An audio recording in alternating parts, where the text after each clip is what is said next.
பத்ம விருது பெற்றவர்கள் தங்களது துறைகளில் சிறந்து விளங்கியதுடன் கடின உழைப்பு, தன்னலமற்ற சேவையை நாட்டிற்கு வழங்கியதாக ஆளுநர் என் ரவி புகழாரம் சூட்டியுள்ளார்.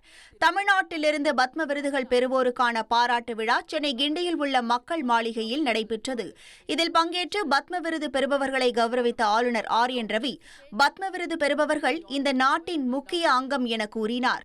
பாரதத்திற்காக தொண்டாற்றுபவர்களை நாம் அடையாளம் காண வேண்டும் என வலியுறுத்திய ஆளுநர், இவர்களை போன்றவர்கள் இந்த தேசத்தையும் சமூகத்தையும் செழுமைப்படுத்த அசாத்தியமான பங்களிப்பை வழங்குகிறார்கள் என பாராட்டினார்.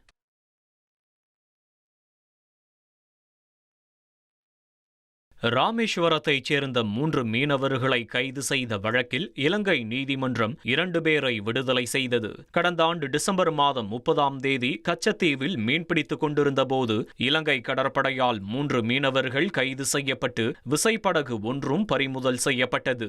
இந்த வழக்கில் படகோட்டிக்கு 6 மாதம் சிறை தண்டனையும் 40 லட்சம் இலங்கை ரூபாய் அபராதமும் விதிக்கப்பட்டது. அபராதம் செலுத்த தவறினால் கூடுதலாக 3 மாதம் சிறை தண்டனை விதிக்க வேண்டும் என்றும் இலங்கை நீதிமன்றம் உத்தரவிட்டுள்ளது.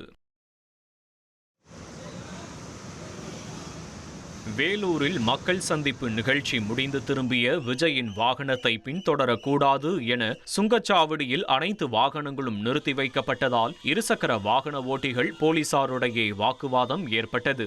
தாவேகா தலைவர் விஜய் உரையை முடித்து திரும்பிய போது பள்ளிக்கொண்டா சுங்கச்சாவடியில் தாவேகா தொண்டர்கள் திரண்டதால் பரபரப்பு ஏற்பட்டது. ஏராளமானோர் சூழ்ந்து கொண்டு பின்தொடர்ந்து சென்றதால் அங்கு அசாதாரண சூழல் நிலவியது.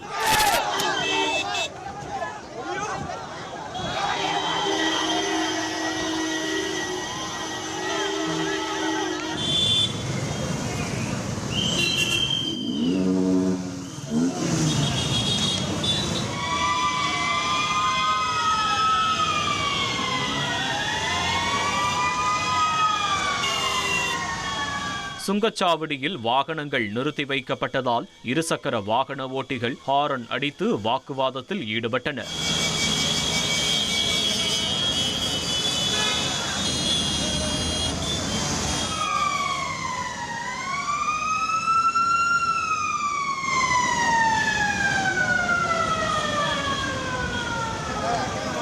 செங்கோட்டையனின் வாகனமும் நிறுத்தி வைக்கப்பட்ட நிலையில் பின்பு யார் என தெரிந்ததும் அவரது வாகனத்தை சுங்கச்சாவடி ஊழியர்கள் அனுப்பி வைத்தனர்.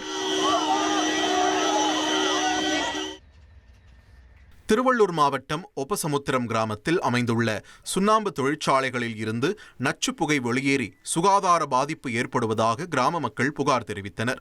இதையடுத்து தமிழ்நாடு மாசு கட்டுப்பாட்டு வாரியம் அலுவலகத்தை முற்றுகையிட்டு மனு அளித்தனர்.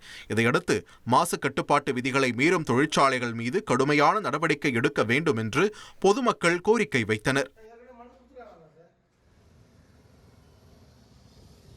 திருச்சி மாவட்டம் தொண்டி அருகே நடுக்கடலில் 15 வயது சிறுவன் அபாயகரமாக படகு ஓட்டும் வீடியோ சமூக வலைதளங்களில் வைரலாகி பரவி வருகிறது.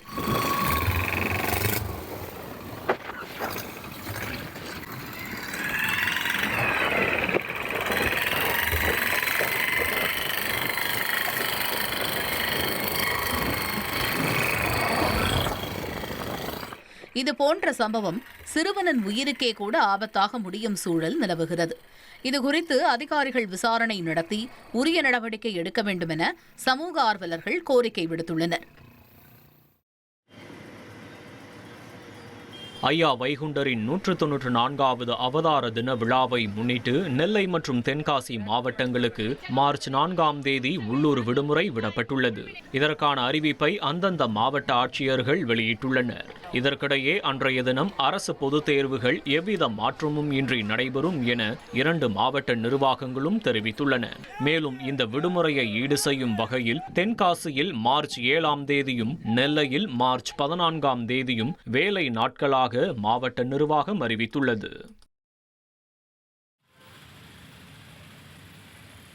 சென்னை ஸ்டான்லி அரசு மருத்துவமனை கல்லூரியின் முதல்வரின் வரவேற்பு அறையின் மேற்கூரை திடீரென இடிந்து விழுந்த சம்பவம் பரபரப்பை ஏற்படுத்தியுள்ளது. மொத்த மேற்கூரையும் இடிந்து விழுந்தபோது பணியிலிருந்த பெண் உதவியாளர் காவியா லேசான காயங்களுடன் அதிர்ஷ்டவசமாக உயிர் தப்பினார். பழமையான இந்த கட்டிடத்தில் சமீபத்தில் மறுசீரமைப்பு பணி நடைபெற்றதாக கூறப்படுகிறது. தகவலறிந்து பொதுப்பணித்துறை அதிகாரிகள் சம்பவ இடத்தில் ஆய்வு நடத்தினர். திருவள்ளூர் அருகே கருளப்பாக்கம் கிராமத்தில் அசுத்தமான குடிநீர் அருந்தியதால் 2 பேர் உயிரிழந்ததாக கூறி பொதுமக்கள் குற்றம் சாட்டியுள்ளனர். 40க்கும் மேற்பட்டோர் மாவட்ட ஆட்சியரிடம் மனு அளித்த நிலையில் 2 பேருக்கு சிறுநீரக பாதிப்பு ஏற்பட்டுள்ளதாகவும் தெரிவித்தனர். உடனடியாக இதுகுறித்து ஆய்வு செய்து நடவடிக்கை எடுக்க வேண்டும் என கூறி முழக்கமிட்டதால் ஆட்சியர் அலுவலகத்தில் பரபரப்பு ஏற்பட்டது.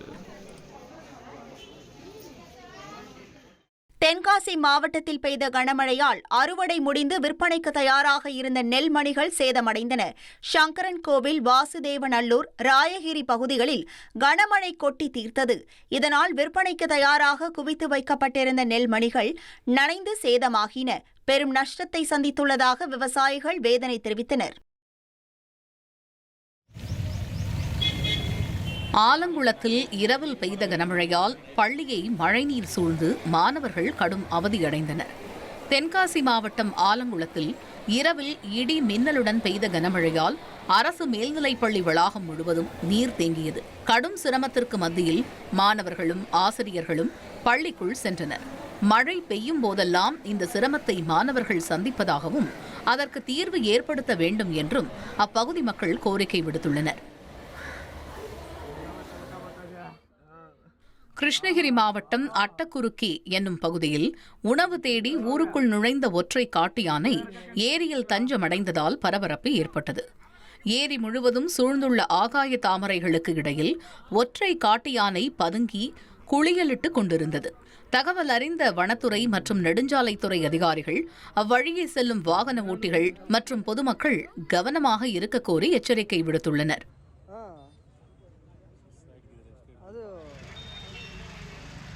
திருவப்பூர் முத்துமாரியம்மன் கோவில் பூச்செறிதல் விழாவிற்காக காணிக்கை பூக்கள் குவிந்தன.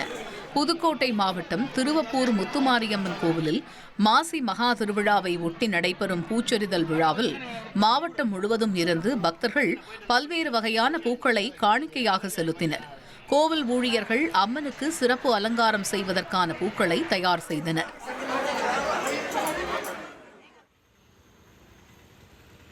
கேரள மாநிலம் சுல்தான் பத்தேரியைச் சேர்ந்த ரொனிஸ் தனது மனைவி மற்றும் மகனுடன் சூரிய ஒளிசக்தியில் இயங்கும் சைக்கிள் கேரவனில் கேரளா முதல் காஷ்மீர் வரை பயணம் மேற்கொண்டுள்ளார்.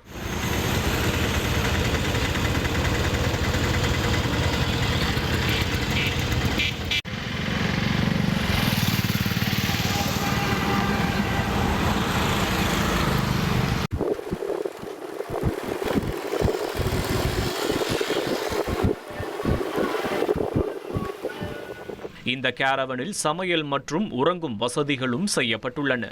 மாற்றுத்திறனாளிகளுக்கான விழிப்புணர்வை ஏற்படுத்தும் நோக்கில் தொடங்கிய இந்த பயணத்தில் திண்டுக்கல் மாவட்டம் நத்தம் வழியாக சென்றபோது வித்தியாசமான இந்த சைக்கிள் கேரவன் பொதுமக்களின் கவனத்தை ஈர்த்தது. 1979ஆம் ஆண்டிற்கு பிறகு ஒரே ராசியில் 6 கிரகங்கள் இணைந்துள்ளதால் ஏற்படும் பாதிப்புகளிலிருந்து உலக மக்களை காக்க திருநள்ளாறு ஸ்ரீ தர்பாரண்யேஸ்வரர் சுவாமி தேவஸ்தானம் ஸ்ரீ சனி பகவான் ஆலயத்தில் சிறப்பு பூஜைகள் செய்யப்பட்டுள்ளன. இதுகுறித்து செய்தியாளர்களிடம் பேசிய தருமபுர ஆதீனம் மாசிலாமணி தேசிக ஞான சம்பந்த பரமாச்சாரியா சுவாமிகள் கிரக சேர்க்கையின் தாக்கத்தை குறைக்க நல தீர்த்தத்தில் ஆரத்தி மற்றும் தொடர் வழிபாடுகள் நடைபெறுவதாக தெரிவித்தார். மேலும் நலன் குளத்தில் ஆடைகளை விட்டு செல்வது பாவம் என்றும் அது தீர்த்தத்தை அசுத்தப்படுத்தும் செயல் என்றும் அவர் எச்சரித்தார். செங்கல்பட்டு மாவட்டம் மாமல்லபுரத்தில் உள்ள கலங்கரை விளக்கம் பராமரிப்பு பணிகள் காரணமாக தற்காலிகமாக மூடப்பட்டுள்ளது. மத்திய கலங்கரை விளக்கங்கள் துறையின் சார்பில் பராமரிப்பு பணிகள் துவங்கியுள்ள நிலையில் அதன் வேலைகள் முடியும் வரை சுற்றுலா பயணிகளுக்கு அனுமதி இல்லை என அறிவிக்கப்பட்டுள்ளது.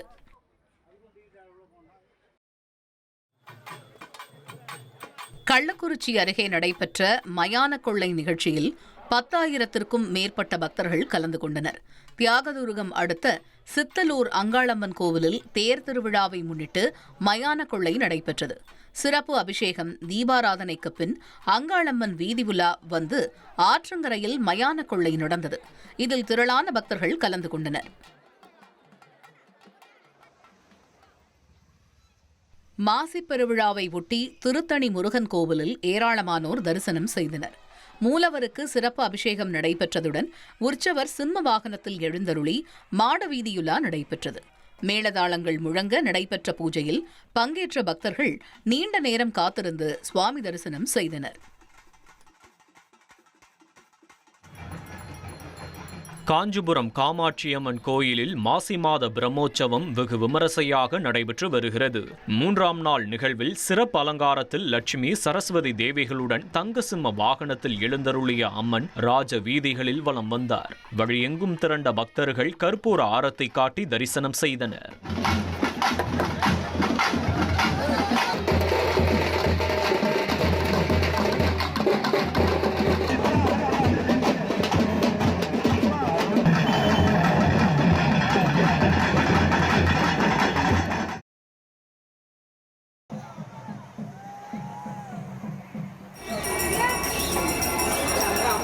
பிரசித்தி பெற்ற திருச்செந்தூர் சுப்பிரமணிய சுவாமி கோவிலில் ஜப்பான் நாட்டை சேர்ந்த 60 பேர் கொண்ட குழுவினர் முருகனை தரிசனம் செய்தனர்.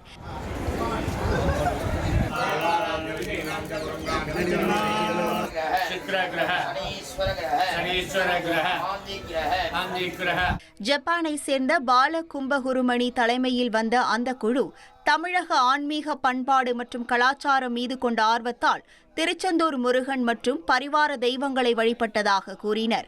அதனைத் தொடர்ந்து கோவில் மண்டபத்தில் நடைபெற்ற சிறப்பு பூஜையிலும் பங்கேற்று புகைப்படங்களை எடுத்துக் கொண்டனர்.